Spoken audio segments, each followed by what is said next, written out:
Great. Well, yeah, just first of all, it would be great to just know a bit more about you and your practice. Obviously, I've been able to, I've Googled you and seen what you've kind of written on the freelance page and things like that. And obviously, kind of Mitch being on the programme, know a little bit about Fruit Shop and that initiative. And but yeah, it'd be great to know a bit more about your practice. Hello. Well, my name's Philip McCurley. Yeah. Well, these are friends, by the way. I see. Yeah. It's unusual for cats to be friends, isn't it? They to begin with, they hated each other, but they're all right now. Well, I'm Philip McCurley. Yeah. I suppose my practice is kind of oscillated between kind of as a standalone artistic practice or curatorial practice, and kind of working with food as a constant through all of that. Yeah. So the recent research has looked at kind of relationships between foraging and cruising, and looking at them as these kind of deviant, like-minded practices, and kind of a negotiation of the body and the queer body in landscape and stuff. And has that been a long thread of that concept around? Has that been a long thread of that's kind of been constant? Yeah, it has been a constant over the last couple of years. Kind of come together of a couple of different interest points, and kind of I can see the pathway that's come to that point almost. And in my head, it makes sense. But yeah, there's been a couple of food projects directly related to that, and then it's a constant reference point, and like exhibitions that have happened like more recently, they've kind of been excuses almost to renegotiate that research and kind of research it more. Yeah, and then there's also Fruit Shop as well. It's kind of I see that as a kind of supplement of my practice and kind of another negotiation and another artistic project.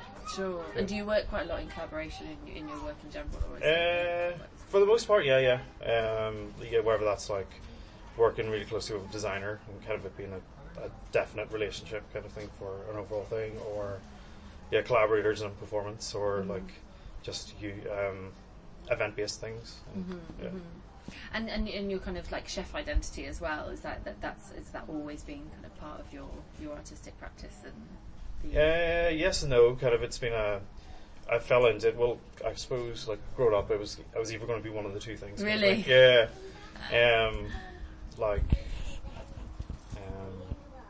And then like when I was doing like internships and stuff, like working in Catalyst and stuff, it was kind of a way to make money that then suddenly came into my practice. Sure. And I was looking at an excuse for including food in like events and things. Yes, yeah. And so because I think your name often crops up whenever there's like events. Do you sort of like cater for quite a lot of art events as well? Yeah, I have done, and this kind of been kind of going into freelance too. It was kind of what I didn't want. I wanted to shake that reputation almost a wee bit. Oh, really? Almost being the kind of facilitator for other people's go-to cater. Yeah. Because I felt it was falling into that trap of being a caterer as opposed to having a kind of practice kind of thing. Yeah, of course. Yeah, so and just like in terms of your educational background, did you study like art at university? I studied sculpture and studied Erasmus in Germany for a bit as part of that. And then went straight into Catalyst and was a director there for 2 years. Really? Oh, right. It's just after graduating. Yeah. And then was working in Golden Thread as well for a while. Okay. And then working more so in a curatorial capacity, because I think as well it was kind of not that I find myself more interested in other people's work, but I think it was kind of not so comfortable with the kind of work I wanted to be making, and didn't feel assured or justified in that just yet. Yeah. So it's kind of been a gradual step towards that. Yeah. And have there been any sort of like challenges, or like within your practice that you're hoping to develop in this program, or kind of address? I suppose maybe more because I don't strictly have a studio at the moment, and I know it's kind of like it seems like a lot of people are moving away from that, but I would like to have a studio-based practice too. And I will hopefully actually be taking over Mitch's studio in PS2. Oh, really? Yeah, because I think he's got some extra space in Array or something, he said. Oh, okay.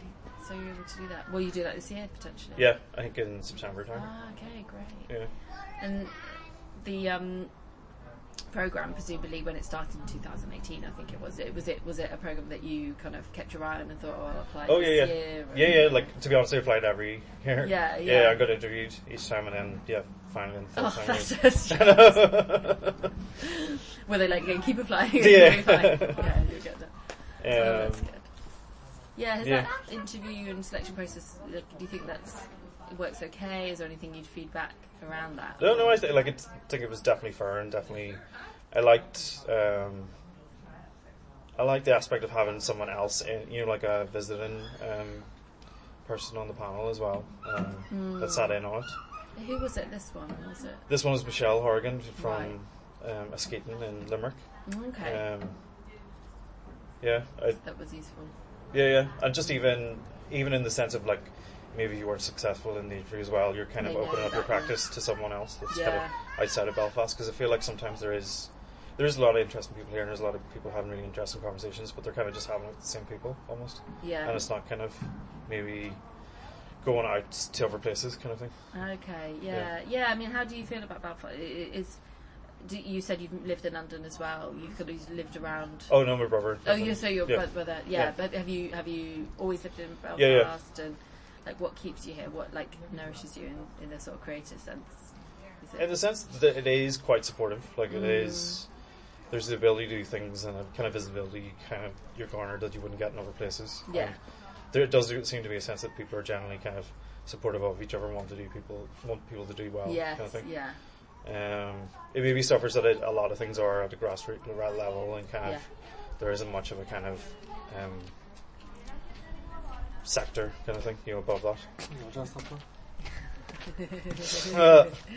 Yeah, a lot of people say that there's this kind of like level you get to, and then there's like that you can show in a lot of the spaces, and then actually what happens next is like career level is quite tricky. Even in terms of like Arts Council funding too, it's kind of levelled at a certain, like even the Irish one, actually they have a better scheme where it's, as you become more established, then there is more like project funding you can get, but here it just kind of stays at what it is. Like, what you mean? There's like an amount you can go for, because people often talk about SciAP funding. Have you been able to access some? I have. And I have mostly been really successful and all that, but it's.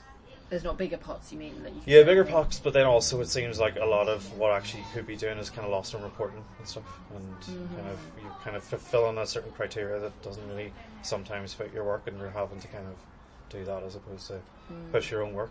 Yeah, of course. And then the program, the freelance program, is like, what particulars attracted you to like wanting to be part of it? Is there? Well, it was kind of like not having a studio-based practice, and it was kind of like almost one of the things as well I kind of missed, because I had a studio in the past. That kind of peer structure and kind of support group, and kind of the conversations you have with people in your collective and stuff, and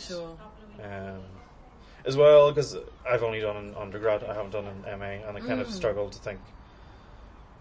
For a certain period, I thought I was maybe going to do one on curatorial practice or something, and then I was like, maybe I'll do it in art, but then I'm still not sure what that would be. And I know there is some interest in MFA programs that are kind of dabbling between the two and stuff, but at the same time, I don't know what I would get out of them that I can just do here now, and with the support of a program like freelance. Oh, that's really interesting. Yeah. And the the organisation itself, and Peter and others. Do you know them well? Like, like you're pretty connected. Yeah. You've got kind of artist communities here, but do you feel like there's it was still something that you need more of, like that kind of peer support structure? Yeah.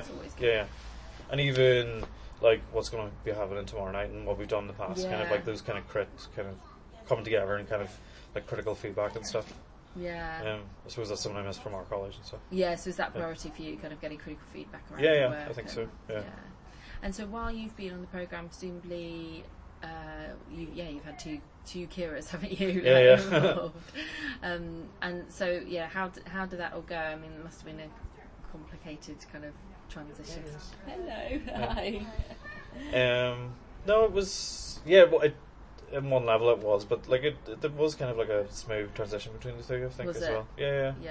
And I suppose both of them had different kind of like what they wanted to do with the program and stuff, but like it hasn't felt like a drastic kind of inconvenience or something, or it hasn't like maybe people in the second cohort might have different opinions on it. Yeah, so I guess they've had 3. Yeah. But for me, it's been totally grand. It's good. Yeah, because sometimes it's quite useful to have like different curatorial. Totally. Isn't it? Yeah. So. Particularly with Kira, just having been from the south, but then having been away for a long time.